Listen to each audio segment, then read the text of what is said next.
One.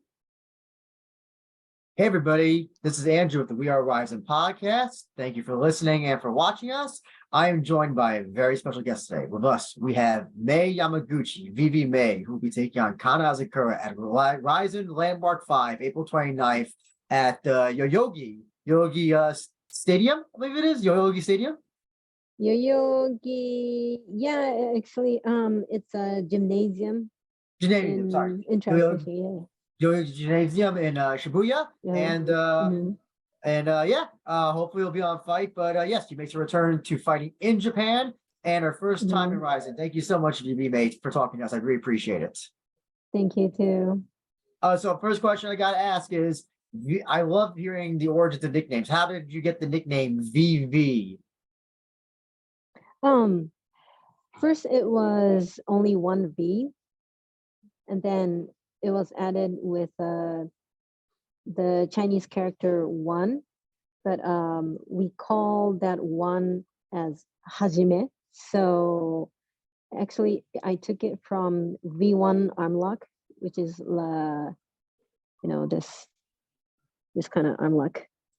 Oh, yeah. So I always took that in jiu-jitsu tournament, so I took it from there. Gotcha. Your first fight in RIZIN, returning to Japan, facing Kanna Asakura. I gotta ask, how's it? Well, actually, this is actually I'll ask this in conjunction with a fan question that we have, and that is from. Oh, I just had the question up. Sorry, I just lost it. That is from Ichi at Pro MMA Weeb. He wants to know, are you excited that it is now easier for your family and friends to watch your fights live now that you're fighting in Japan? Yeah, of course. I think that's the number one thing that I love to fight in Japan, because a lot of my friends and of course my families, they always wanted to watch my fight live. But even I fought in Asia, it's still hard to take time, take off the war jobs and stuff, so it's so much easier for my friends to come and cheer for me. So yeah, it's really exciting. And so I'm gonna ask, Kanna Asakura, are you familiar with her? Have you seen her fight? If you have, what do you think about her as a fighter? I think she has pretty good skills on ground, but on her feet, maybe it's not her best position, but still she tries to fight. Not like a muscular type of fighter, but still she's kind of good in both feet and ground, kind of balanced type of fighter. So what was interesting, at one point she looked like she was going to be the poster girl for RIZIN for the Atomweight division, and she won their Grand Prix, and then I don't want her career. She's now competing. She'll be coming in. I think with a few losses, or at least one loss. I'm curious. So, as somebody who's been fighting as long as you have, comparatively, how do you, when you've lost, what do you do to come back from that loss yourself? Like, what have you done to motivate you the next time you have a fight? Well, actually, I do have like 3 losses in a row, but I really believe the last one was my win, and so I always see not only the result of the fight, but I will try to see what I have done in the fight. So I take the positive thing from there, and what I can do for the next fight. So I always take it positive and just don't see too much in the past. Try to see in the future and what I can do for next fight, what I can do for Japanese fans in new promotions. So I kind of try to see those kind of stuff. And so where do you think the strengths, where do you see, where do you see the strengths in this fight that'll make it go in your favor? You mean like my strengths against Yeah, well, her? I'm not asking you, Like, not what gonna do ask you you a see? game plan, but like, where do you see Yeah. that you have the advantages in this fight versus Okay. Kanna? Well, yeah, I do have a lot of experience comparing to her, but she's fought a lot, so mm, let's see. Yeah, like I think I have more confidence in overall. Um, like she lost last fight and I lost too, but from the experience, I can go over that, and I am already over that, and try to see the positive things, and those kind of like the mentality from the experience, I think. Hmm. And so actually, I want to ask about training wise, because you've been fighting, I think, since 2007, I believe. Mm. Is that Yeah, how around is that. Yeah. how has your training changed, if it has? I have to believe it must have changed in some way, like since you started then till Mhm. now. Um, Like, is it like a yeah. case of training safer now, or training maybe harder? Yeah, I'm curious to really hear about that. Well, the first priority is not to get injured. So I do try to train safely, and I pick the training partner. And comparing to the training in the younger ages, I think I'm more constantly training. I'm always fit, and like um like in 2007 to maybe like first 5 years in my career, probably like the fight count was like maybe 5 weeks or so, and that was a lot of stress for me. But now it's more than like 8 weeks. But I'm already like training constantly, so my body is getting used to that camp pretty easily, and that makes me more less stress. So I think those kind of the way to make my physical into the camp, and those kind of those things are pretty improving, and that makes me more confident, get get more confident, and that's why I can train hard, but I can take a lot of off too. So that makes me in a good balance, even I get age. So those kind of changes. And actually, I will lead into another fan question that we have. This is from Mhm. Jay Lee Beaner at J_Beaner, and he wants to know: have you looked at the Dagestani approach to MMA? Example given like Khabib and or Islam, and if you Mm. have you incorporated any of these elements into your game?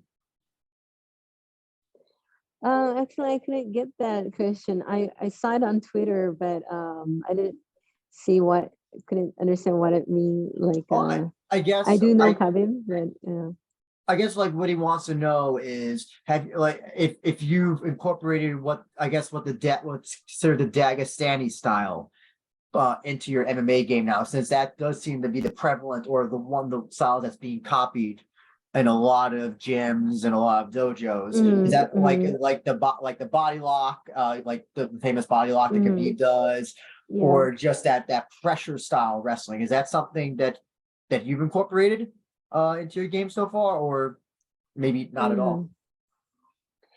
Mm. Um, I don't think so. I think I try to move more like in past games I did like try to push the opponent into the cage and stuck in there, but now I try to move more. Um since I do jujitsu at checkmat, they move a lot. So I try to use that moves more and use it in MMAs. So I think it's more there's more movement now. And actually, that brings up another question I was going to ask. Mm. Ring or cage? Do you have a preference in which you fight in? Well, there's both good and bad in cage and rings, but I'm more used to fighting cage, so probably it's easier, but it's okay in the rings too. What would you say? What's the positives? Well, you'll be fighting in a cage this time. So, what do you think? What would you say the positives and negatives of fighting in a cage?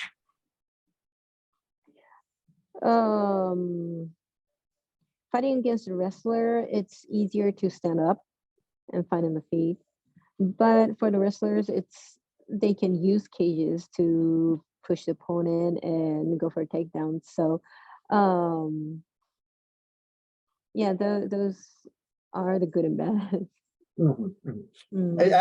And so now you're in Rizin. Rizin's atomweight division, I think, is absolutely great. We got Seikezawa champion. We have Rena, who's still there. It's a very nice, healthy division. And I'm curious to know, when you started in MMA, did you ever think that there would ever be an opportunity where Joshi, JMMA, women's MMA, would be able to go into Saitama or Tokyo Dome or have these big crowds? No, I never thought about coming this far. I did always dream about it, but like since when I started fighting, we only had like maybe like less than 100 crowds. So it was so silent. All the fighter was fighting just not for our jobs, you know. We were fighting because we liked it, and there's no way that we could just fight, you know, as a job. So it was like that when I started. So I never thought that it was coming this so far, but I do know that the promoters, they like in 2007, they already knew that women's fight are exciting as guys. So they believed it. Then yeah, it's so exciting. Now it's getting this big and I have this opportunity. And actually, even Deep Rules has been able to get huge crowds as well. You know, filling up Corkin Hall or the other one, New Pier Hall as well. So even at the I guess you could say regional level, it still has increased exponentially as well. Yeah. And so if with Rizin, you get this win against Kanna. What do you have any goals that you want to accomplish in Rizin in 2023? Hopefully, I can challenge the title. But there's a lot of girls that I've never fought, so I hope I can fight 2 or 3 fights this year and a lot of opportunity to face new girls. Well, actually, I'm curious to also know. I know you didn't fight Rena in MMA, but you fought her in shoot boxing.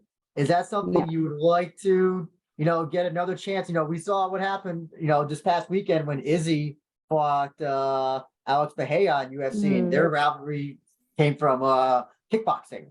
So I don't know. Do you want to bring that, run that back in MMA against her?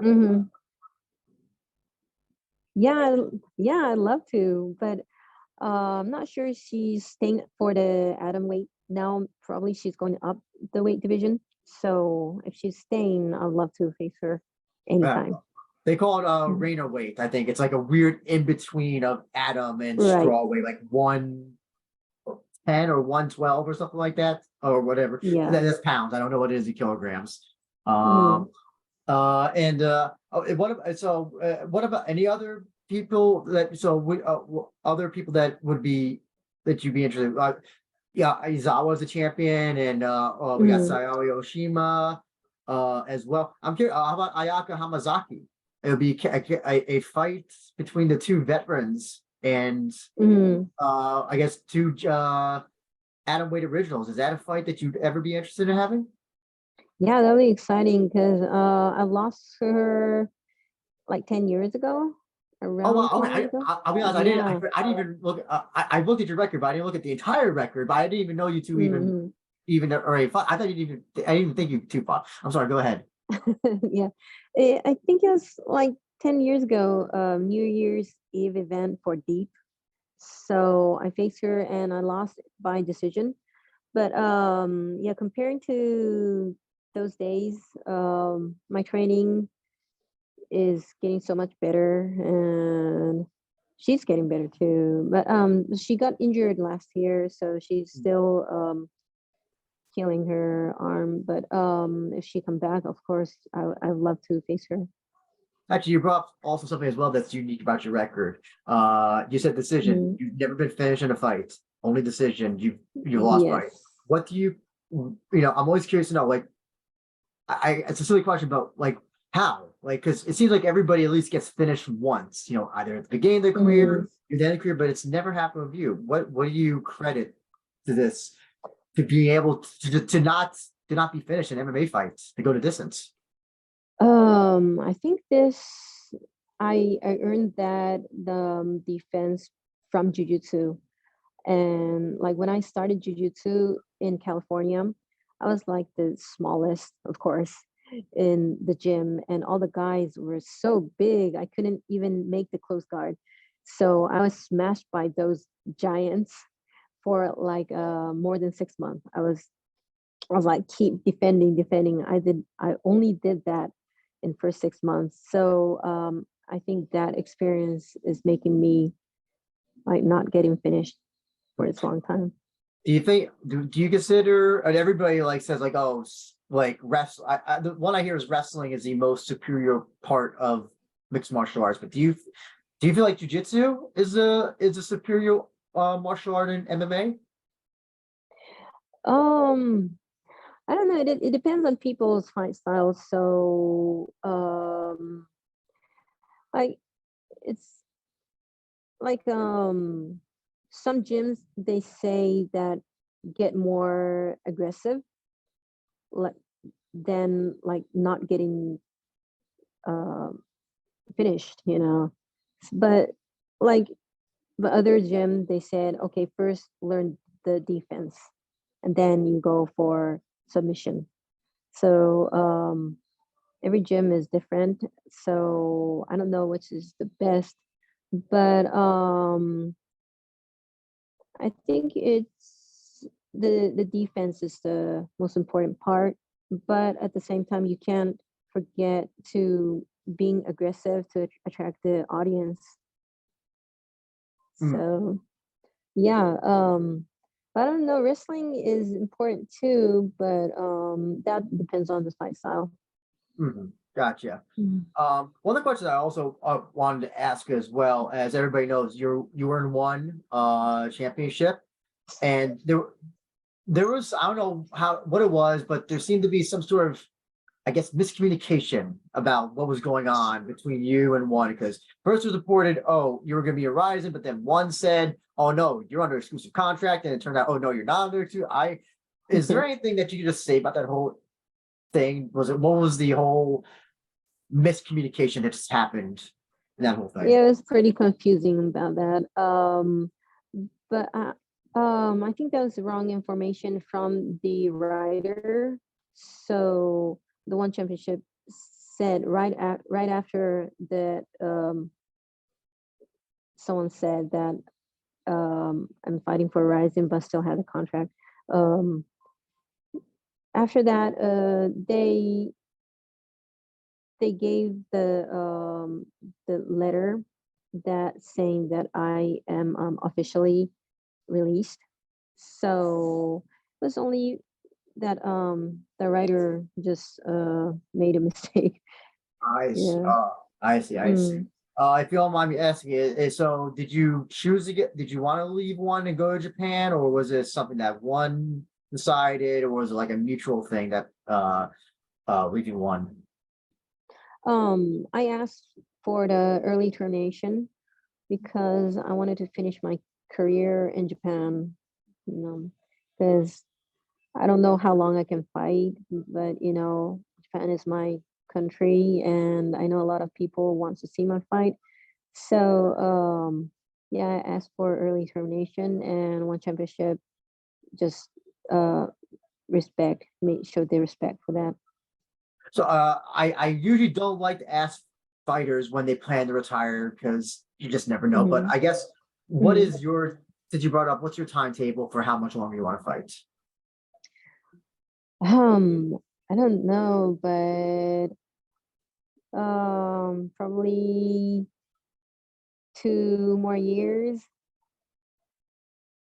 And Not longer. No longer than 2 years. Okay. Is there a reason why 2 years? Not 1 year or 3 years? Well, like in 1 year, I don't know how much I can do for Rizin, but I can try hard and go for 2 years. But Okay. 3 years, that's kind of too long, and I'm getting too old. I got you. I mean, it's how do you about this fight, Con? It is kind of like a generational fight. You're kind of like the first generation of women's Japanese JMMA fighters, and Kanna is representative of kind of what the new school, kind of what this new age, and what are your overall thoughts on just the new type of fires that are happening, like Akana or Seikezawa, Oshima, a bunch of other names I can't think of the top of it, but like, what do you think is the big differences between this new generation and your generation? Let's see. Well, I think a lot of fighter in my generation, they just really love MMA, and even we have the crowds or not, we give 100%, and we're used to that. So I can see that in my generations, but in the new generations, I think they have the better environment. Everything is so nice. They always have the crowds, and well, so maybe they do like MMA, but I don't know, like when they lost something, I don't know if they can continue, or like I don't know what, but I think it's just that mentality kind of thing. Well, one of the other things I've also heard from fighters is that the old school fighters just they just fought, and a lot of the fighters now seem to get into fighting to open up other doors, whether it be through YouTube or so like a social media thing or whatever. Do you think that's also another case? Do you see that? That's something like, that someone will get into fighting to just build their name and then, get a following and then they just leave. Yeah, like more an entertainment thing. Yes, right? yeah. Well, I think that's the one way, and I don't think that's like not good, but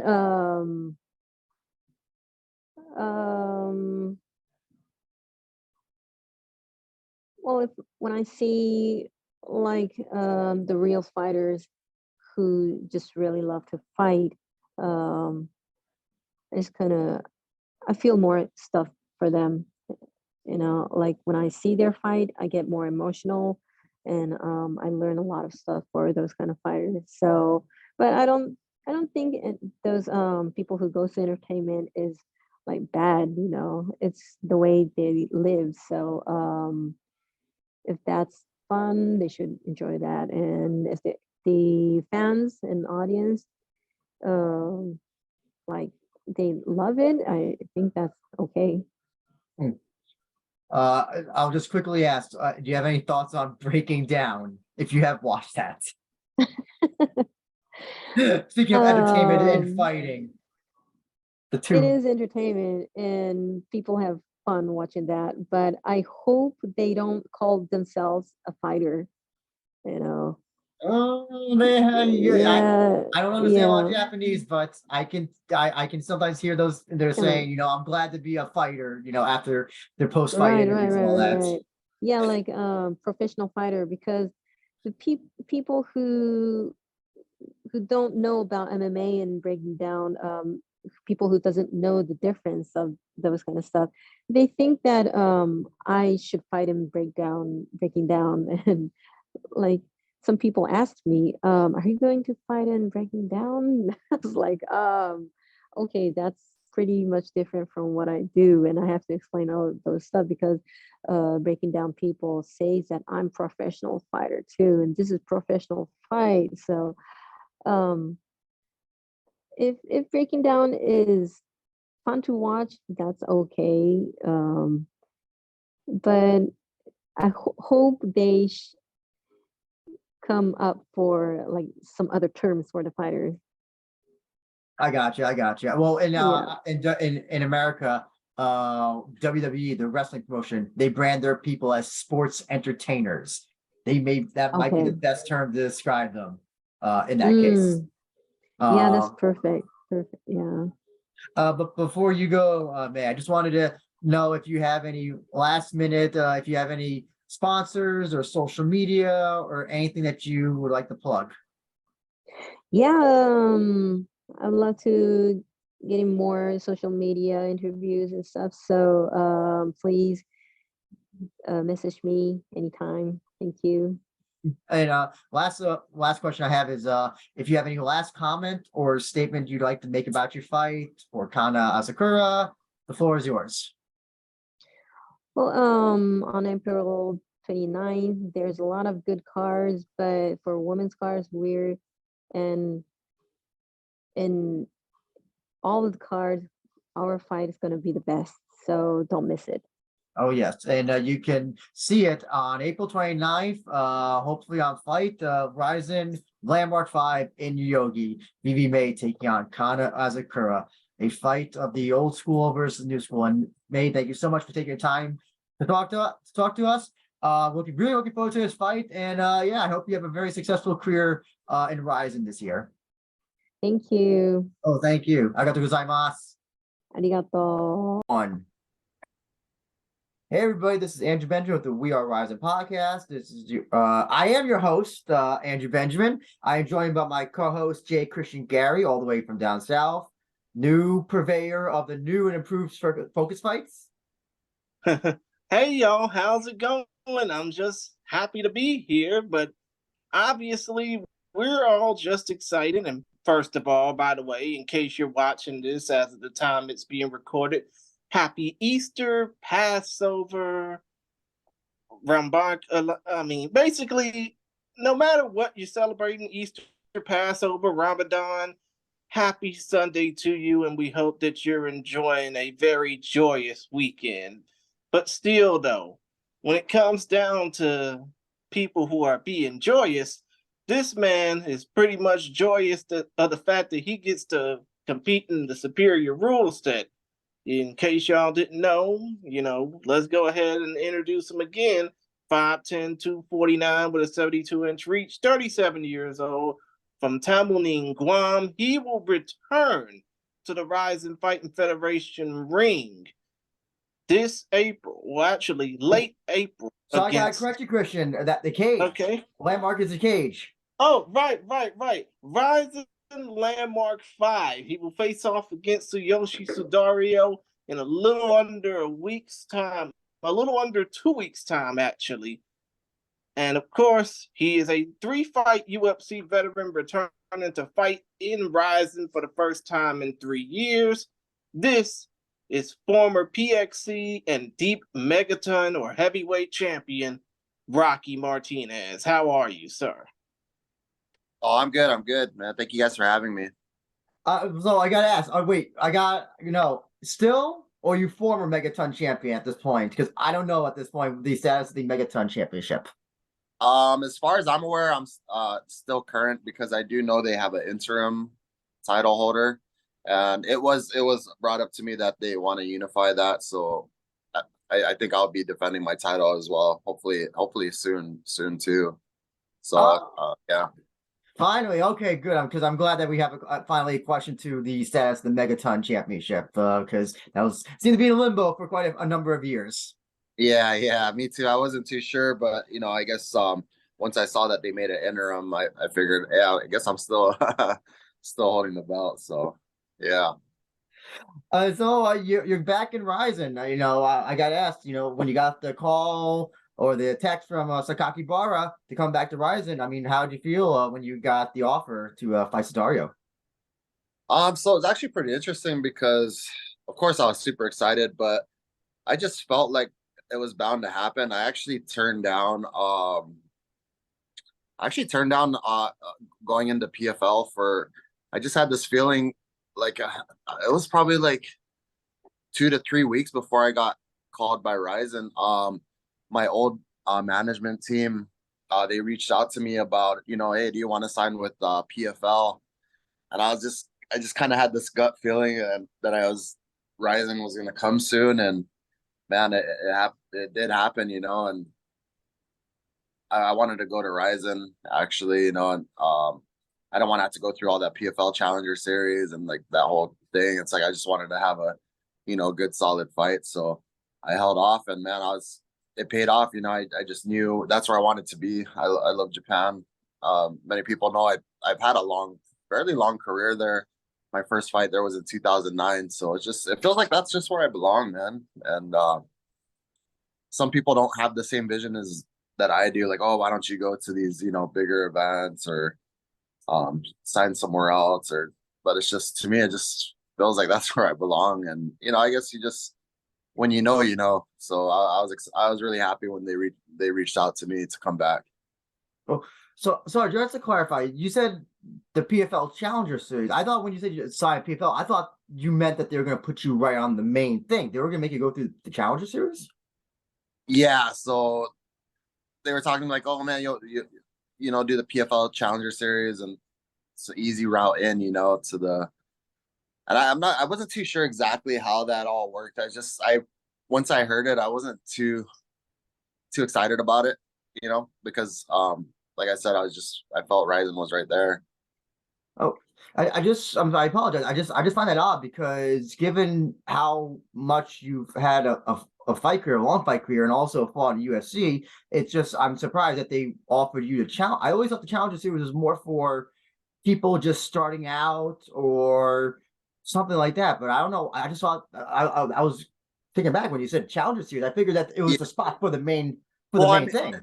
It could have been a miscommunication on my end as well, but that's how uninterested I was at that point. So yeah, either way, to me it was all same, and yeah, I just wanted to stick it out and get back to Rizin.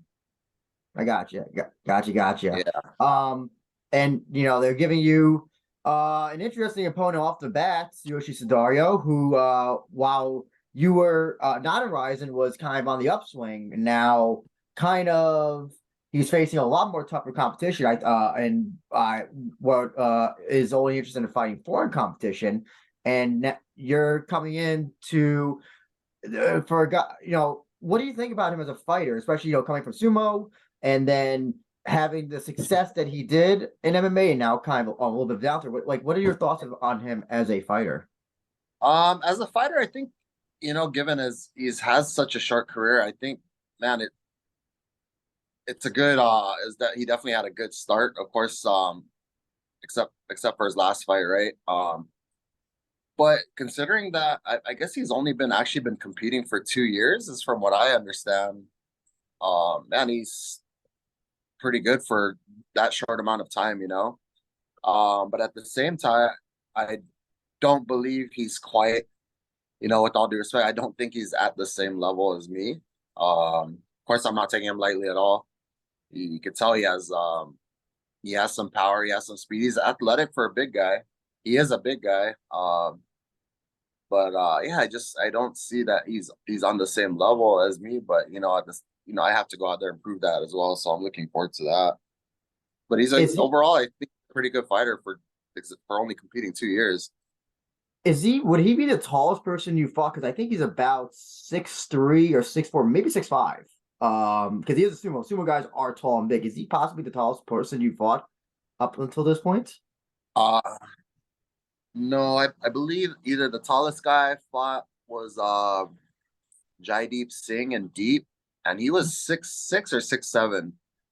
Yeah. And then also Dontel Mays in the UFC was at least 6'6", so he was pretty tall too.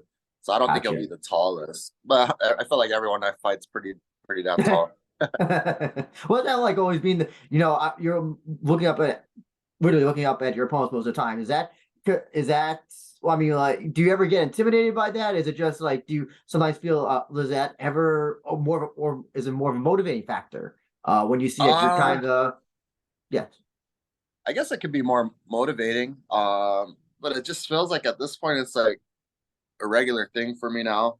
I mean, I've had a couple where we were like either the same height or close, but it feels like 90% of the time they're always going to be taller than me. So I'm just kind of used to it already. And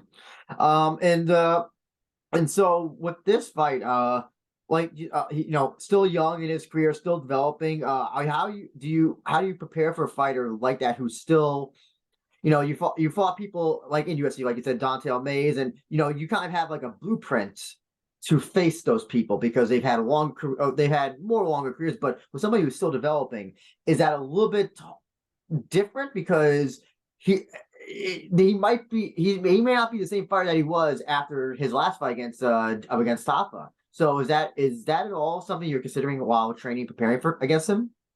Oh yeah, definitely. I mean, if you look at from his first fights to his last fights, you can see the complete improve. I mean, yeah, he definitely improved. So I could only expect that he probably improved again a lot since his last fight, right? So I'm definitely a different fighter, but at the same time,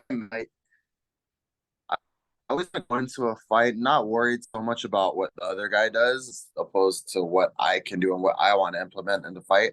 So I've taken what he's shown to do a lot, and I just keep that in mind. But I still want to work when it comes to the fight. I want to do what I want to do, so I don't get too worried about. I mean, I don't know if it's the smart thing to do, or someone might say, "Hey, why don't you study more?" But I want to fight how I want to fight. It's what makes me happy, and I just love fighting. So I want to go in there and implement what I want to do. I'm not too worried about what he's going to do, but I'm also aware that he might be a lot better, and I'm also aware of what he tends to like to do. But just go around that and do what I want to do. And sorry, Chris, go ahead. Oh, now you were basically trying to ask something, Andrew. So you go ahead. Oh no, I was going to say. So with this fight, how do you see this fight going in your favor? I'm not going to ask you your exact game plan, but where do you see that your strengths will be coming into this fight? I believe overall, anybody I fight, I feel like me coming forward and letting my hands go, using my hand speed and my hand power. When I get that going and I kind of go at the pace I want to, I feel like I'm a handful for anybody. There's a lot of fights where I didn't kind of stick to what I'm good at, and I paid for it. But when I do those things I like to do, which is forward pressure, letting my hands go, and I guess throwing caution to the wind, like I feel like I'm a dangerous guy to fight when I'm like that. So that's just kind of what I feel I want to do again, and almost every fight I feel like that's what I want to do now. I got you. Oh, I got you. So you win this fight, and RIZIN's heavyweight division has kind of been stagnant since the pandemic. There hasn't been a lot of progress. It's really only been Sudario. And there was another guy, Shoma Shibisai, who they would bring in occasionally. Do you want to see RIZIN develop a heavyweight division more now that the pandemic is over? They can now bring the foreigners in. Do you think it's now the opportune time for Rizin's heavyweight to have a Grand Prix or their own championship potentially? Yeah, so according to Shingo, you know, their matchmaker, he has expressed that he's trying to, you know, they're trying to build up the heavyweight division. So yeah, that'd be nice. You know, they had to be either Grand Prix or put a title up soon. I'd love that, man. At least something to go for. And if that does well, would that be the first Grand Prix you're a part of, or the first tournament if they ever do something like that? Yeah, I've never done a Grand Prix or tournament. MMA at least, yeah. Okay. Oh, so was there another time? Did you do like a boxing or kickboxing type thing? No, like tournament wise, I meant like either wrestling, grappling, or stuff like that. Yeah. Gotcha. Gotcha. Chris, I'm gonna throw it to you. To ask some questions to Rocky. Okay, when it comes down to the fact that this is going to be your first Rizin fight in a little over 3 years, and I know that you fought 5 times in the Rizin ring before, but considering the fact that this will be your 5th consecutive fight in a cage, obviously 3 UFC losses, and then choking out I wouldn't even say choke out. You pretty much brutalized Yokoya McGregor at BRAWL International too. But considering the fact that this will be your 5th consecutive fight in the cage, do you think that you have gotten more accustomed to fighting in a cage rather than a ring? Yeah, you know, I mean, my whole career before going into the UFC was, I want to say, before going into Rizin was in a cage. You know, I fought. Yeah, I'd say majority of my career has been in a cage. I guess yeah, you can consider I'll have the experience advantage in the cage. But I always tell people, man, it really doesn't matter to me. I feel like whether it's a cage or a ring, a fight's a fight. I guess I don't know. I just have that old school mentality of it's just a fight. Doesn't matter if it's on an open mat, cage or a ring. It's a fist fight, man. And yeah, that's just kind of how I look at it. I try not to put too much emphasis or thought into you know, what different can I do in a cage or a ring. And like I said, it could be not a good thing that I'm not using those strategic things, but I'm old school, man. It's a fight, you know. I'm there to hurt somebody. Understood. And I mean, when it comes down to your promotion, your little side project, BRAWL International, I wouldn't really call it a side project because I pretty much forgot the entire slogan of it other than no bullshit. But still, though, when it comes down to BRAWL International, and you put on 2 events so far, one before the pandemic and obviously one after, back on November 11th of this past year, 2022, do you hope that with BRAWL International gaining popularity in Japan, in Korea, especially in Guam, do you hope that it somehow gains a little foothold, around the world, so to speak, down the line? Yeah, we're definitely looking at it. One of my partners there too, he's actually been working on getting BRAWL out to Dubai. So that's another avenue we're looking to take. So yeah, we're definitely not trying to keep it just on Guam. You know, we're trying to expand. Understood. I mean, come to think of it, considering that BRAWL International was only one of 4 promotions with the superior rule set outside of Rizin, Voltore, and the Full Metal Dojo in Thailand. I mean, y'all are really getting some type of love because of crazy fights like the one you had with Yokoya McGregor. Yeah, that was interesting, man. But going back to your UFC career, obviously you lost to Dontel Kong Mays, you lost to Alexander Romanov, and who was the third guy you lost to again? I kind of lost track. Josh Parisian. Oh, right, the Heat, Josh Parisian. But when it comes down to those three fights, even though you, let's just say, you did come out on the losing end of those fights, which one of those fights would you say felt like you were the least prepared for?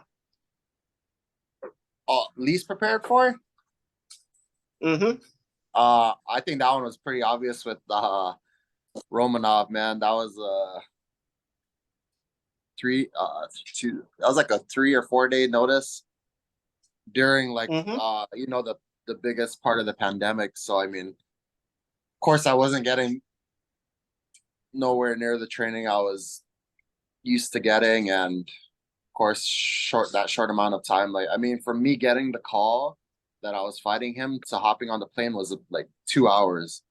I got a call from my management team like, hey, we got you in the UFC and this and that, and but also can you be at the airport in 2 hours, you know? So definitely the least prepared, but no excuse at all. Like I said, a fight's a fight. You should be ready to fight anytime. But yeah, I really didn't know the caliber of wrestling and grappling that guy had, you know, I mean, going into the fight. Come to think of it, the dude is Russian. They know how to do some damn good grappling. Yeah. So I mean, I really that was probably the one I was least prepared for. I think it was obvious in my performance too. It wasn't definitely not up to par with how I would normally fight, you know. And I mean, come to think of it, considering the fact that, as we have mentioned before, this is your first RIZIN fight since February 22nd of 2020. You're coming into this fight basically off of a 3-year hiatus from RIZIN. What do you think is the main, I mean, outside of course, fighting in the RIZIN Landmark series, which is now in a cage instead of a ring, but what is the biggest difference that you hope to expect coming into this first RIZIN fight in over 3 years from the last time you fought in RIZIN? I think the biggest difference to that I'm expecting with me, I know I'm going to be a whole lot better fighter than that last RIZIN performance. I feel like I gained so much knowledge and experience in those 3 years that I was gone. So I think you'll see a way better version of myself. Okay, understood. Andrew?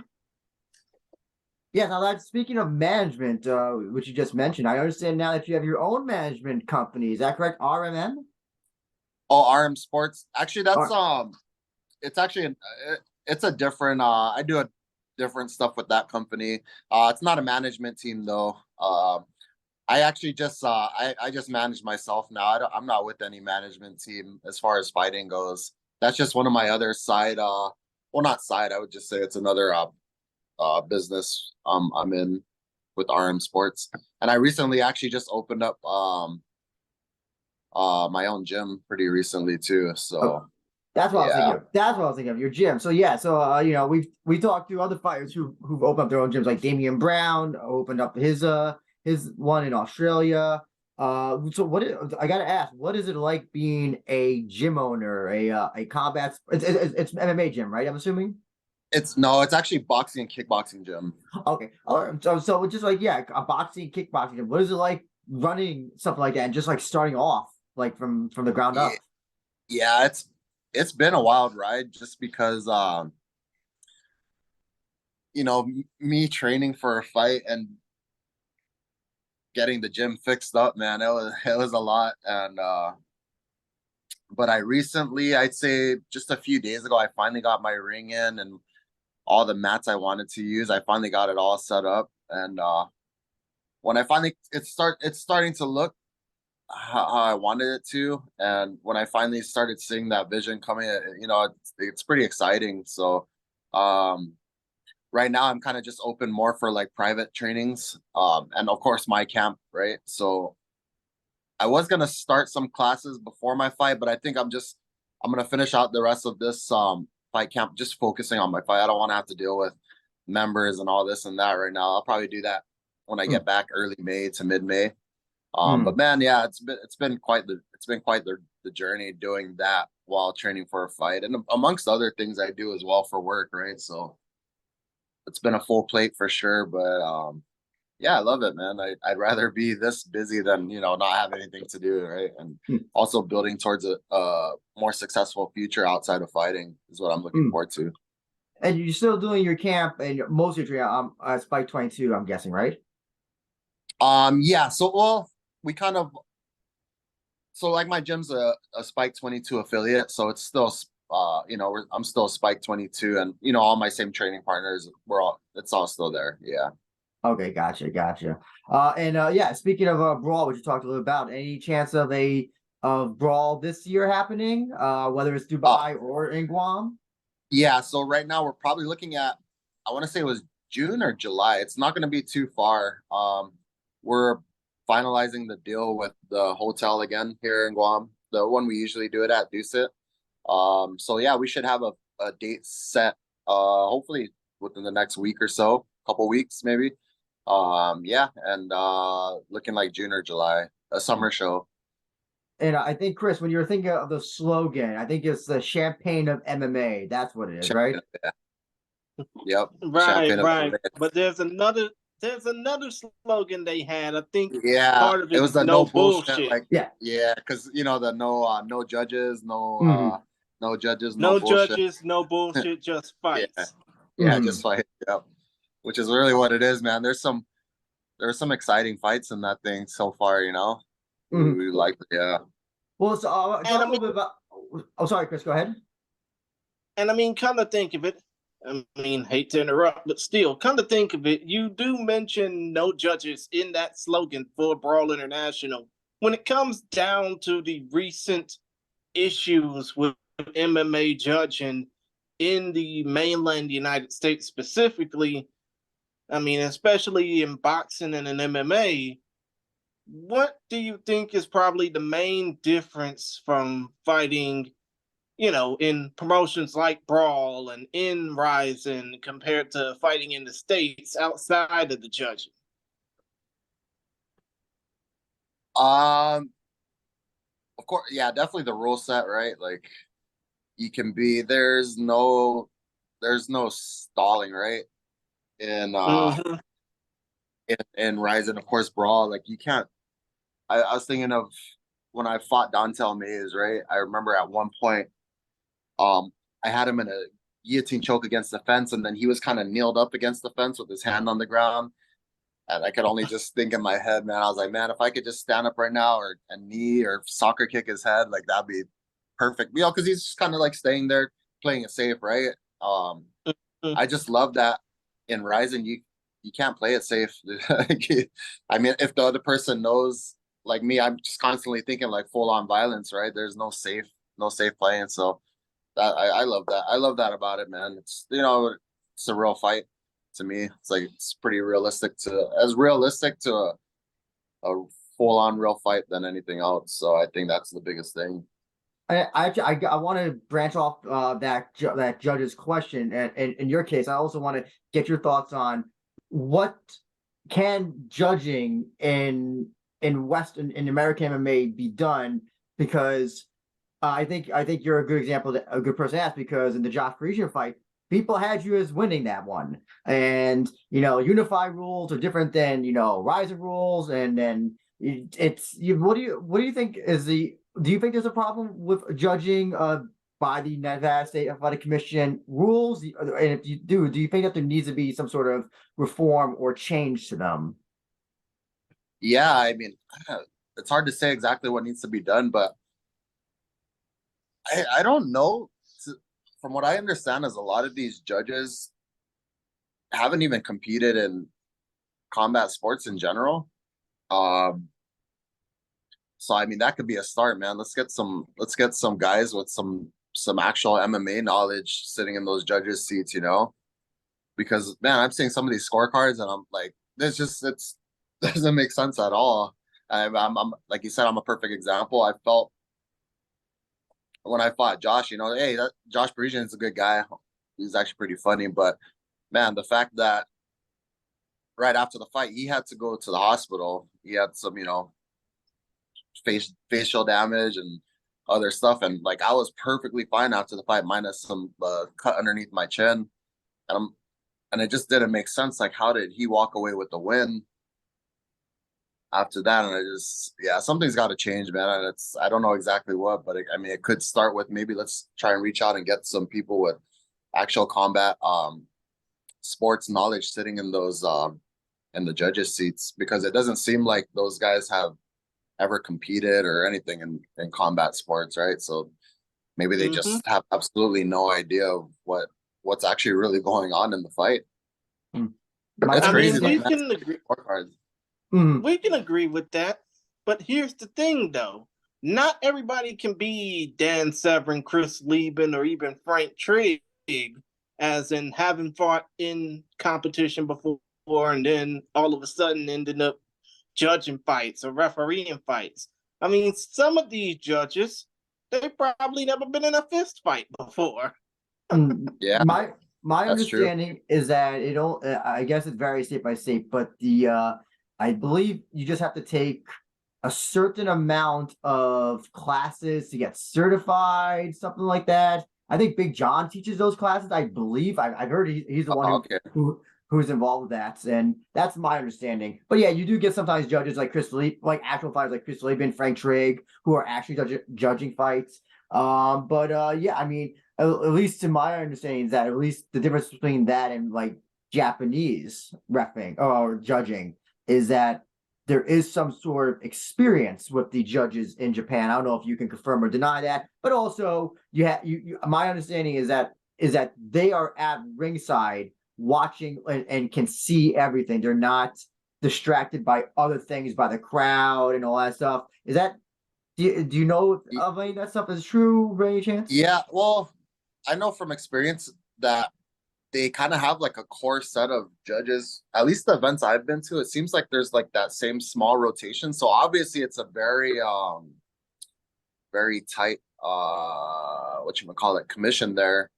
And I guess as also that, you know, a lot of those guys, they probably watch and judge so many fights and since before, because I could even remember in my earlier days in Deep that I still see some of those same judges, right, that are still now.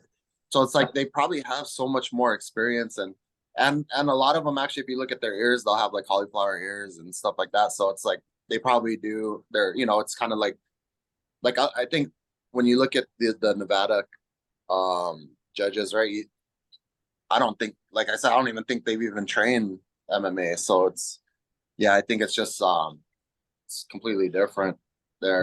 I mean, you still see some judging in Japan that's a little bit questionable, but for the most part, it's pretty simple there, man. Like, whoever causes the most damage is usually the guy that's going to win, right? And everyone knows that in Japan. Like, you can't just take a guy down and hold him down and hope you're going to win there. Like, you need to be damaged. They take a lot of emphasis from damage.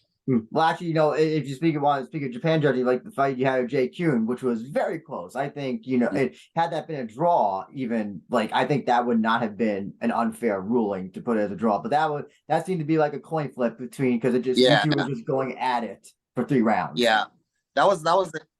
I mean, yeah, you know, of course, I felt like I won, but it was one of those things. Like, okay, I can't be too upset at myself. Like it like you said, it was a close fight, and I could accept that loss I could accept that one way easier than my Josh Parisian fight, right? And that also, one just didn't at all. The great thing about RIZIN is that they also are not going to punish you for a loss, like that. Yeah. They look at that. They brought you back.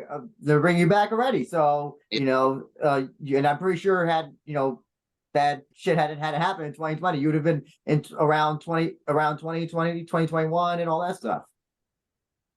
Yeah, yeah, definitely. And Chris, I'm gonna pass it off to you if you have any last questions for Rocky. I mean, come to think of it, that only proves what Andrew basically was saying. That only proves that if you fight worth the damn and Rizin, you're gonna get bought back regardless. But one thing I want to a couple of things basically I want to ask. First of all, steering away is what are your thoughts about? Because I know this has basically been booming since you last been in Rizin. What are your thoughts about, celebrities and so-called influencers wanting to break into combat sports? Man, it's kind of weird. I guess that's the way things are nowadays, it's so different from when I got into fighting, and I guess it's kind of surprising to a lot of people, but I guess I kind of got into MMA still when it was like that old school style. And it's just so different, I guess. Yeah, I don't know what to say really. It's but at the same time, it's like those guys do have big followings, and at the end of the day, right, a promotion, if they want to grow, they need all those eyes on them. And so it makes sense why they're going with a lot of these influencers, right? They got such a big following, and it brings big attention to the promotion. So am I okay with it? I wouldn't say so. I'd rather see like like real fighters getting in there.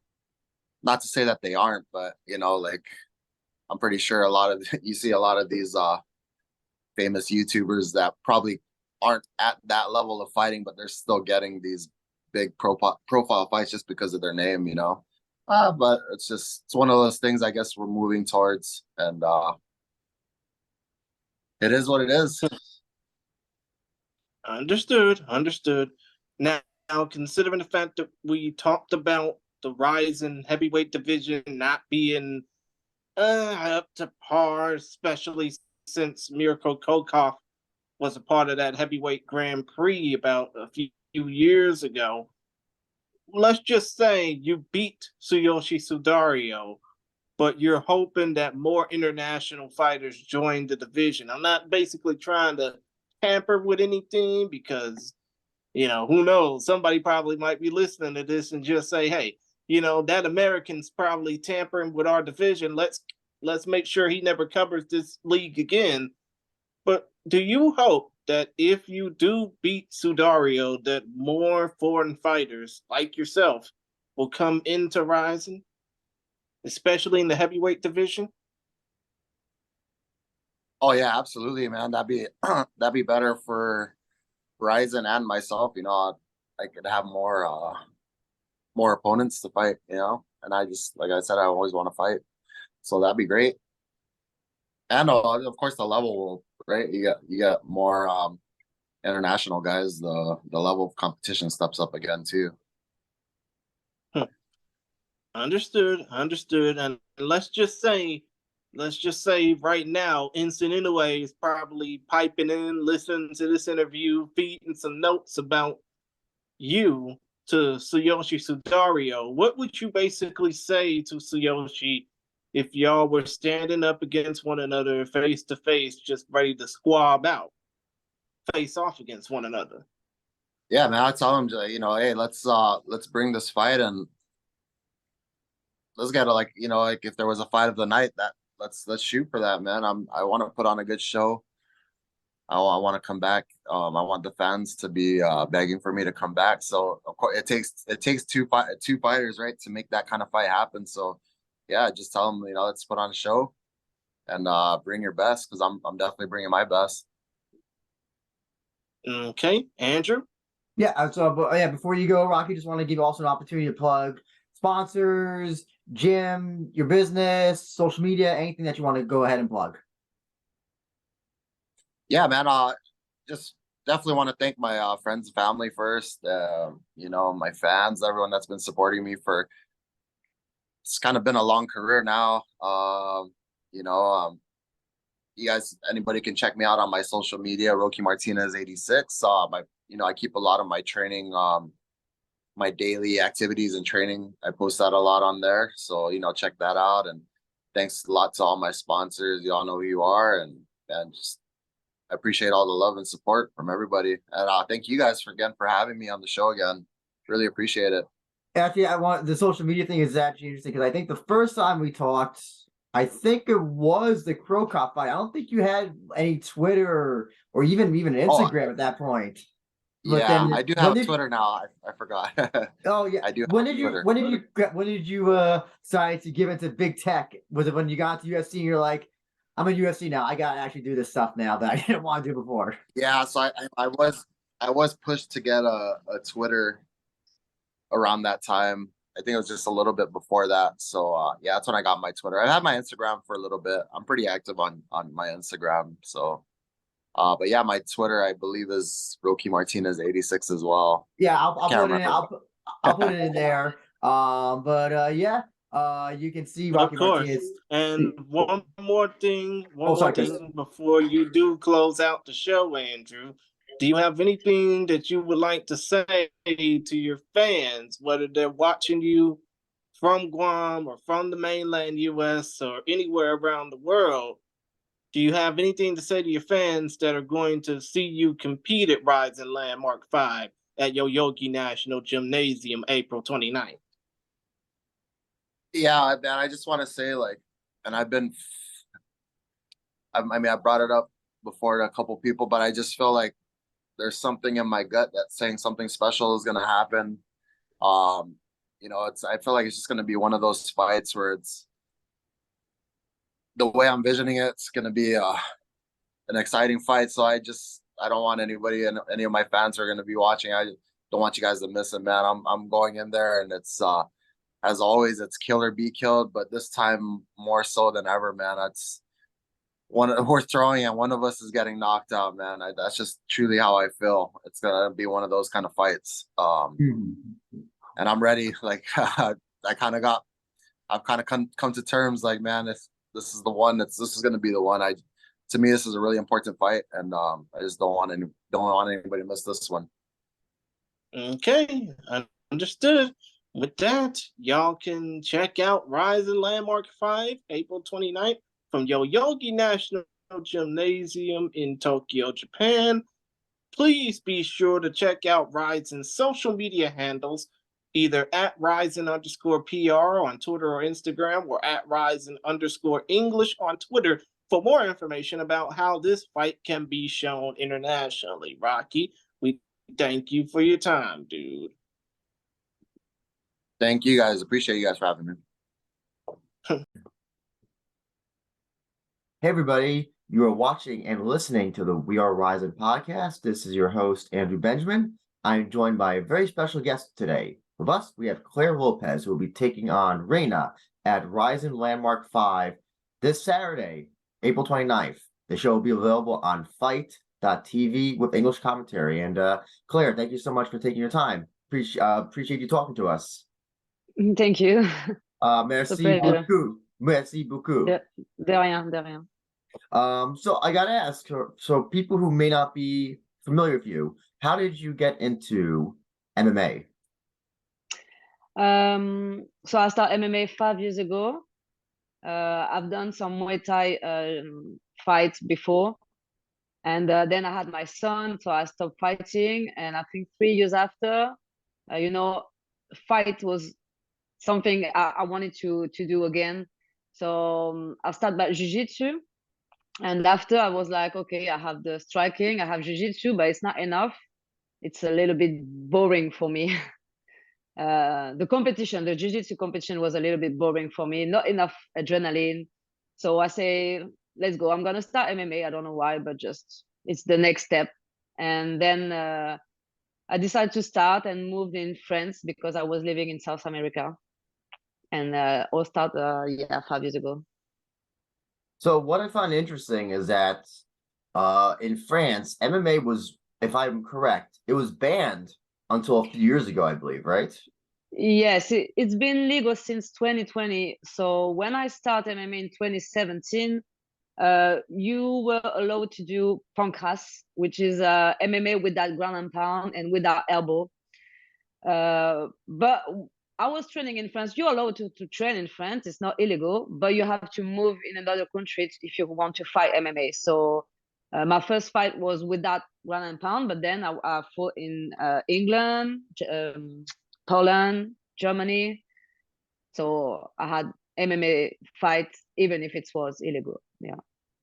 And you're now at British top team. I'm correct, right? Great Britain top team, right? Great Britain top team, yes. Is that why you made the you are in England now? Is that just because well, not it is legal now in France, MMA, having MMA on, but did you move before it became legal? Or did you move? Yeah, sorry, go ahead. I moved in 2019, just after a fight. I lost a fight in England, and I realized that my game was not good enough on wrestling, cage wrestling, all this ground and pound, and all this transition between all the striking, grappling. So for me, I think in France, it was not the best place if you want to improve a lot. We have good coaches, we have good gym, but I was already old, you know, I was 30 years old. And a friend of mine said, you should come in London and try to find a team. And so I went in London for a week, and I realized that the difference between France and England, and with Las Vegas also, because I trained there. And I say, okay, I need to move. I need to do everything I can to improve. And yeah, 4 years ago now, I met Brad Pickett in Great Britain top team. For those that may not be familiar with your record, you've finished all of your fights but one fight. Only one of your fights went distance. And from what I've seen is that would you consider yourself an all-rounder? I know you said that Muay Thai, you started on Muay Thai, but you do have a few submissions on your record. What do you characterize your style as a fighter? No, now I can say that I'm an MMA fighter. I'm well-rounded because because now I'm training with MMA fighter, MMA coach. I train everything, and I think this last 3 years I push a lot my training on wrestling and grappling. So I became maybe better on grappling, wrestling than striking. So now I have to. You always have to improve somewhere, you know. But now, yeah, I can say I'm a good MMA fighter everywhere. So it's not just Muay Thai or grappling. You also did mention that when you had a child before, what is the balance like raising? How many kids do you have? You only have one? Yes, one. One. Well, one kid is a lot. Yeah, you know, and doing MMA near full time like you. How is that balance? How are you able to do that? It's really hard. So when I started MMA in Paris, my son was in the south of France with my mother, and you know, in Paris was really expensive. And I was training really late also, so it was not good for him because I had no nanny, no one to look after him during evening training. So it was better for him to stay with my mother. And then when I decided to move in London, it was the same problem. It's really hard to find a flat house. It's really, really expensive. And MMA doesn't pay really well when you start. So what we do, he stay in France with my parents. And once a month, I come for a week to see him. But we speak a lot. We talk a lot about what I'm doing. And he understands and he's really proud. But obviously, my goal is to have better personal in my fight, better money, and be able to have him with me in London, have a flat for us, you know. But it just takes a lot of times, but we make it. We'll make it later. As somebody who's been to England many times, I'm assuming you're living in London now? Yes, I'm in London. London can be pretty expensive as well compared to Paris. Yeah, it's expensive, you say? Yes, I'm saying London can be just as expensive as Paris. Sometimes more. It's more expensive. It's crazy. Yes. It's crazy. Yeah, the life is really expensive. Everything, not just a house, but food, transport. So yeah, at the moment I have good money with my fight, but I'm still surviving. You know? Mm. So, Yeah. so actually, let's talk about your fight. You're fighting Rena. I call it Rena weight. It's not exactly straw weight, but it's not exactly atom weight. That's what we call it. It's like that weird in between. Yeah. How many kilograms is it again? It's 51. 51. Okay. And your first fight in Japan, probably this might be the biggest fight you've had in your career. I'm guessing it. Would you say so? I'm not sure because in the final of the tournament in Miami, I fought Yasmin Jauregui. She's now fighting in UFC, and I think she was the most dangerous or the best opponent I had in my life. I don't think Rena is better than Yasmin, honestly. She, as I say, she has a beautiful style. She's really nice to watch, but I don't think she's really dangerous or better than some opponent I had. So it will be maybe my bigger fight for the Rising, the organization, because it's in Japan with a lot of people watching, and it's a really great opportunity for me. But for the opponent, it's not. I don't think it's the more dangerous. What do you think about? Well, she's most noted for her striking, being that she is from a boxing, shoot boxing background, and at one point she would put down opponents with just body shots. Many of her opponents, lost because they got shot, they get hit in the body, and they can't continue. What do you think about her striking as an MMA fighter? To be honest, I don't watch a lot my opponent fights. I watch a little bit, obviously, because I have to, but just I just watch some moment in the fight. I don't really know because I really have a high level partners, sparring partner in my gym. I have one who's Chanel Dyer. She's a really, really good striker, really dangerous. So I already know what is it to fight, to spar against a very good striker. I know how to deal with this. I know my game plan. So I'm really confident. My training camp has been really good. So yeah, she can do her game and I will do mine. And we see which game is the best. I won't ask what your plan is, the beater, but what I will ask is, what do you see? How do you see yourself coming out the winner? Or like, where do you think your strengths will be in this fight? So if you see the striking, I think we have a really different style, but I'm really powerful. Even if I'm lighter than her, I'm a really powerful strawweight. So and my wrestling is really good. I think I have one or two takedown in each fight. So what I know, it's gonna be a finish because I don't score my point in the fight. I just want to go for the finish. But in my last fight, I've done a knockdown, so I can do a knockout, I can do a submission, I can do a TKO finish. It's just gonna be exciting fights and a great finish. This is the only thing I know. And so, if you don't mind me asking, is this your only fight of RIZIN this year? Did they sign you one fight, or they signed you to multiple fights potentially? No, so it's a release because I'm signing with Combate Global. So for this one, it's like a cross promotion. I'm representing Combate Global. But if they do this once, I think they do this another once. Maybe if I do a great fight and they like me, maybe they can ask to Combate to do another one, another release. And yeah, maybe after, if I can sign with them officially, that would be amazing. So we'll see after this one. Yeah. So if you fight again at RIZIN, would you want to do it at Atomweight, or well, they don't really have straw weights.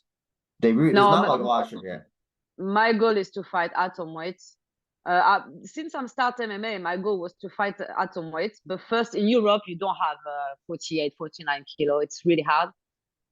In Miami, in Combate Global, you have some, but I've never found an opponent who accept to fight me at this weight. So yeah, I'm still waiting for an Atomweight to accept this fight, but we'll see after this one maybe. But this is my goal, yes. Have you seen any other fighters from RIZIN who are in their atomweight division? Because they have a lot of atomweights there. I know they have a lot, but I've never seen. I've never watched the fighters really, but I know they have a lot. So yeah, if they have someone for me, yeah, I would take. There is one other atomweight that Rena, a fellow French atomweight, Samantha Jean Francois. I don't know if you ever trained with her or know who she is, or I know who she is because we all know each other, but I don't know her personally. I never trained with her. I just watched some fights. But yeah, it was maybe 3 years ago. And you know what? For this fight, they offered me this fight actually, and I don't really know why, but this never happened. It never happened. But I said yes. I wanted to fight 3 years ago against Rena in RIZIN, but Samantha had the fight, and that's it. Now it's me. So they offered. So initially they offered you the fight when they offered. So 3 years ago they offered you this fight first. And then for some reason they just, and then they gave it to Samantha for whatever reason. Now they're coming. Yeah, I don't really know how it happened, but just yeah, the French manager offered me this fight. I say yes. Then you say, oh, there's a lot of problem. I don't know the way. She doesn't want. I didn't really understand what happened. But at the end, they say, okay, this fight is not gonna happen. Then Samantha fought Rena. And since this day, I'm still waiting to have this opportunity, and it came back today, so it's good. Actually, the other thing also about this about the show, as you can see, it will be in a cage. Well, I also know you fought in a ring. You fought in both ring and cage.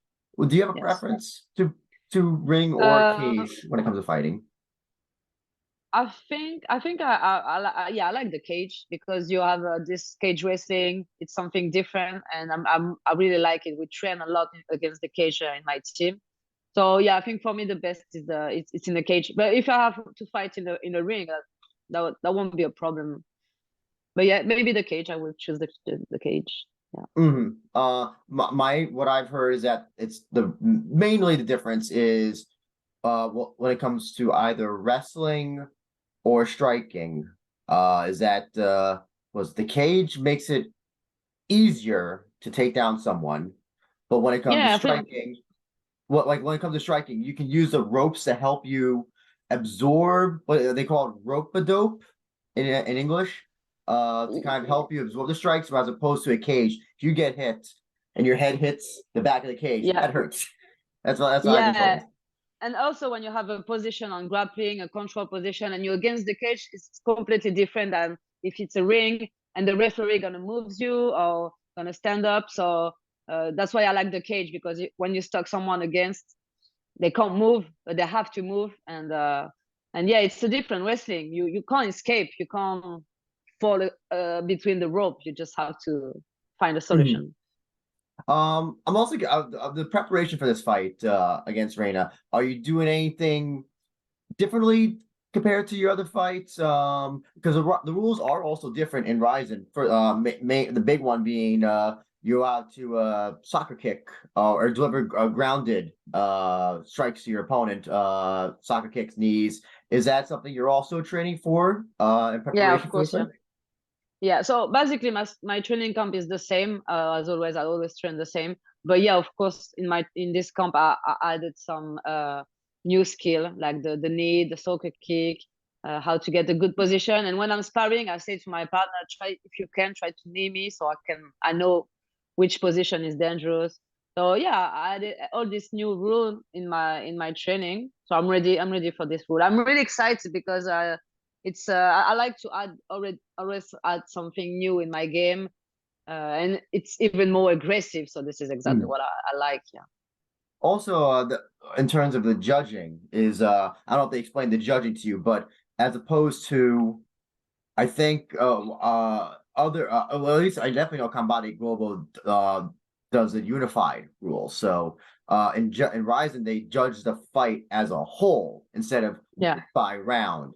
Is that something you've also have adjusted to your training? Because a fight as a whole, you could still lose the first two, but do amazing in round 3 and still potentially win. Is that something you've changed in your sparring rounds? I knew about this rule. I just keep this in mind. So during the fight, I know that it's never finished before the end of the fight. But it's not gonna change my game. Yeah, I just keep this in my mind. Yes. And also you said that you're gonna be hunting for a finish. How do you predict? Do you see yourself knocking Rena out? Do you see yourself submitting her? What's the ideal finish for you against Rena? Who knows? Who knows? Fair enough. Fair enough. Yeah. Maybe soccer kick. Maybe first soccer kick. In Yeah, your soccer kick win in your career. That would be amazing. And is this your first time to Japan as well? Yes, yes. Any plans for? Are you gonna do anything else besides kick some ass in the ring there, or cage? Excuse me, kick some ass in the cage, or are you gonna do some sightseeing or anything planned? No, I didn't plan anything, and I'm not gonna stay too long. I arrived on Wednesday and I leave on Sunday. Before the fight, you just have to focus on your weight, your little training. So I didn't really plan to do something, but I think if I have another opportunity later, I will try to stay 1 or 2 weeks after the fight, because I really want to maybe train there also, and see all this gym, and yeah, we'll see later. And also, going back to the whole atomweight thing, it's still, as a division in the West, at least, is still very underserved. No atomweight in UFC, no atomweight in Bellator. Why do you think the atomweight division is not, other than Invicta and other promotions, like Combate Global? Why do you think that atomweight is not just a division in these in major promotions? To be honest, I don't know. Maybe it's like the men, they don't really like the light division, because I think maybe because they're less big knockouts, like the heavyweights. But for me, I don't understand, because it's the best fight I ever seen is the 57 in the main division, or the atomweight, strawweight. When you see one championship, Rising, all this Invicta, they have amazing fight at atomweight, and I don't understand why the UFC don't want. But I think it's because most of people who watch the fights, who pay the pay-per-view, they don't really like to see the light fighters, because it's less power, maybe. I don't know. Gotcha. Also, I love to hear tattoo stories. I see you got a nice sleeve on your tattoo on your arm there, and another one. I can't tell what's the other one. It's a wolf. Oh, it's a wolf. Okay, so tattoo stories. I love hearing tattoo stories. What is the stories behind these tattoos? So I think every tattoo has been made after a fight. So this one is a wolf. I don't know how to say female wolf.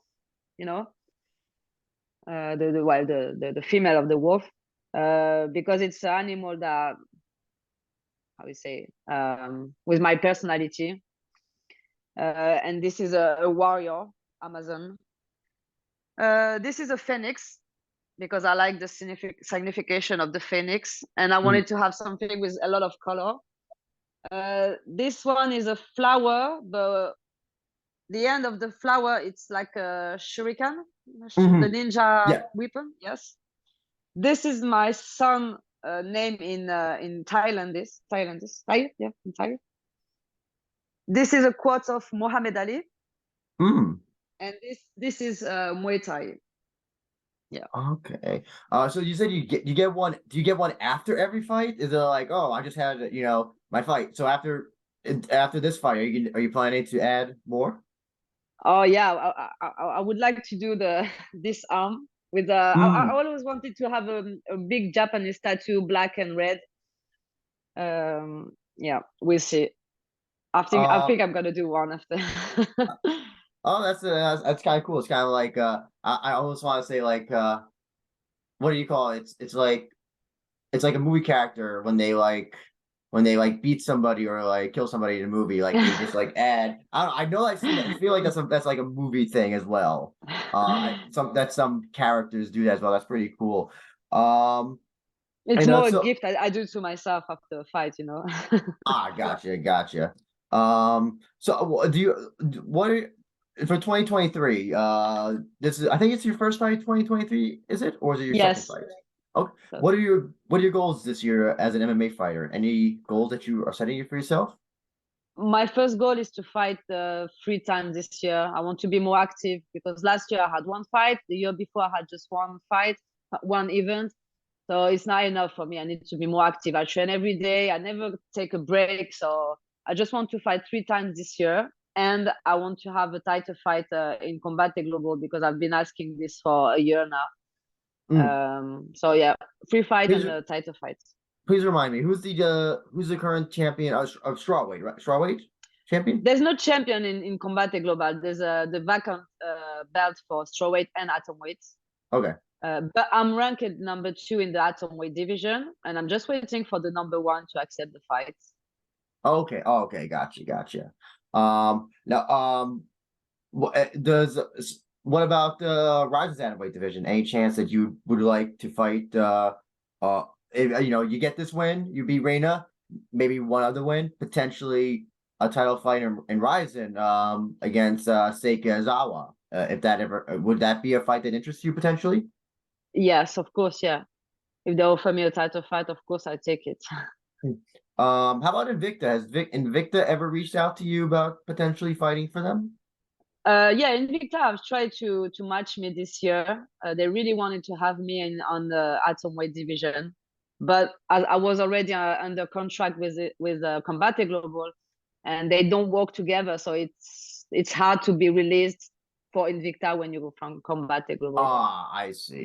Gotcha. Okay. What Baba? I know you fought in Bellator before when they came over for Europe, but is that another goal? Do you either get a chance to fight in UFC strawweight or Bellator strawweight? Is that either of those a goal for you? Well, I'm thinking more about trying to make my career in Asia, maybe Japan, because of my weight. Obviously, right now I'm 53. I'm not cutting. So when you see UFC 52, the girls are like 10 kilo more than me. So I don't think it's the best option for me, unless they have a new atomweight division soon. But at the moment, if I can do my career in Japan, amazing for me. That's good. I just need to have money, enjoy, and Rising is really a great show, great organization. I really like to watch. Yeah. I actually just for anybody who does not know kilos, that 53 is 116 pounds for us Americans that don't know kilos. 116. Do you have any walkouts or special, special walkout plan? Because that's one of the things that's unique about Rise is that sometimes fighters will have unique walkouts. Do you have something planned like that, or is that you're not thinking about that? Not really. Maybe I have to watch the workout they do on Rising because I don't know. No, I don't know. But I'm still I stay myself. I don't want to play a role. I don't want to play something I'm not. So yeah, I'm just gonna stay myself. Actually, I'm also curious to know, since you do speak French, you do speak English. You said you were from South America. Do you speak Portuguese or another language So from yes, us? in South America, I was living in a French country, but I had a lot of Brazilian friends. My son's dad is Brazilian, so I speak Portuguese. Yeah. Portuguese. So when your coaches are coaching you in a fight, are they coaching you in English, French, or combination of both? Well, now my coaches, my corner are British, so they coach me in English. But sometimes I had a French coach also in my corner. So yeah, it was in French. So it's French or English, but now it's more English.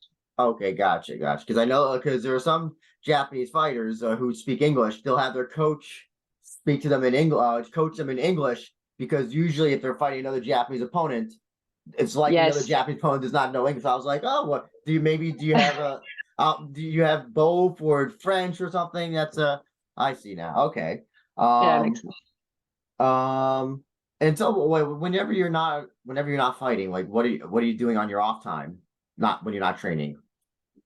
I don't do a lot. I don't do a lot, especially when I'm in England. But I like to do this stunts, for movies when you fight in the movies. I would like to do this after MMA. So sometimes I do audition. I'll do some spot for publicity ads, and yeah, I would like to start to take some acting classes, but for the stunts, to be a stuntman. So this is something I like, but I don't do a lot, when I'm not training, honestly. I just rest. Gotcha. Well, listen, maybe, if John Wick 5, if they ever make John Wick 5 and they need some badass woman, listen, that could be you. Yeah. That could be you on this fighting John Wick or something like that, or fighting whatever his I forgot the woman's name from that movie. But yes, hey, maybe we can look forward to that in the future. Yeah, because I'm not just a fighter. I used to be a gymnast, high-level gymnastics. So I can do some backflip, all this stuff. So yeah, you can do a lot of things. If you win, will you climb the cage and do a backflip off the cage? Oh, definitely, I can do a backflip. Yeah. Have you ever done that before? I didn't watch all of your fights, but did you ever do something like that where like you climb the cage? I've done it in Poland because it was a ring, so I jump on the rope and I've done a backflip. Yeah. Probably is it easier to do? It probably would be easier to do it on the rope itself, right? Than a cage, I'm guessing, right? Because cage is high. It's really high. Yeah, so you need to be careful. Yes. No, whenever I see like fighters climb the cage and do a flip, I always get worried that they're going to land on their neck. Sometimes it went wrong. Sometimes they fall on their head. Do you find that your gym background, does that help in MMA at all in terms of like flexibility or getting out of bad situations? Yeah, of course it helps a lot. As you say, the agility, and because you learn the discipline, you learn how to be a good athlete, to eat well, to be focused on training and listen to your coach and show your mark. So it gives you some direction. And obviously physically, I was already pretty athletic, pretty much. So yeah, it helps me a lot, obviously. In terms of MMA, what is what you said that you're 33 now? Was it 33 or 34?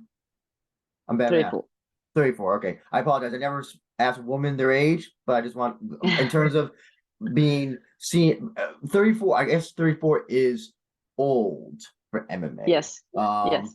Do you see yourself? Much longer do you see yourself doing MMA? As long as my body can do this, I will keep doing. And as long as I enjoy and healthy, I'll keep fighting because I really like it. Then you never know. Sometimes you have to stop because of big injuries, or your body can't train anymore, can't have this everyday training. So I will see, but yeah, I can see myself for 5 years still again. Yeah, for 5 more years. Yeah. Have you ever had to take time off from an injury or something in MMA? As far as I know, I don't think you've ever had like any serious injuries, as far as I know. If I had an injury? Oh no! Have you ever had like a not career ending, but has there ever been an injury that you had to take time off for? Yes, something yes. Yes, was 2 years ago after the tournament. So I've done 3 fights in one night, and in the final, I've injured my knee, meniscus, both sides. So I didn't feel it during the fight, but as soon as the fight was over, I started feeling my knee really big pain. And when I went in France, I had to do a surgery, and I've been off for 4 months, completely off. And I start after 4 months to train, but slowly. And yeah, that was my biggest break in MMA. That's what they always say. They never feel it during the fight, but then the next day is like, it's the worst. Yeah. So, but before we go, Claire, I just would like to give you an opportunity. If you have any social media sponsors or your gym or anybody or anything you want to to say? Yeah, so my social media on Instagram is Claire Lopez MMA. You can follow me because even if it's not important for me, but I think it's really important now in 2023 to have followers and people who support you. Yeah, I would like to thanks my sparring partner, my teammates, my coaches, and my sponsors who helped me during this training camp. Yeah, that's it. And also, before last thing is, do you have any last comment or statement you'd like to make about Rena? The floor is yours. No, I don't have something to say, but I just say to people who likes to watch Rising, who's gonna watch Rising, to not blind because we're gonna do a how to say a exciting fight. I want to say explosive fight. That's gonna be a really good fight, I think, and yeah, I wish people is gonna enjoy it because this is why I'm fighting. I like to give emotion to people. I like to feel this emotion, but share with the people. So yeah, I hope you're gonna follow this and enjoy it. And you can see the fight, Rena versus Claire Lopez, this Saturday, RIZIN Landmark 5. It will be available on Fight TV with English commentary. And Claire, thank you so much for taking your time to talk to us. I'm definitely looking forward to this fight. Yeah, hopefully this won't be your last your only fight in RIZIN. Hopefully we'll get to see more of you at Atomweight, at official Atomweight. Yes, thank you.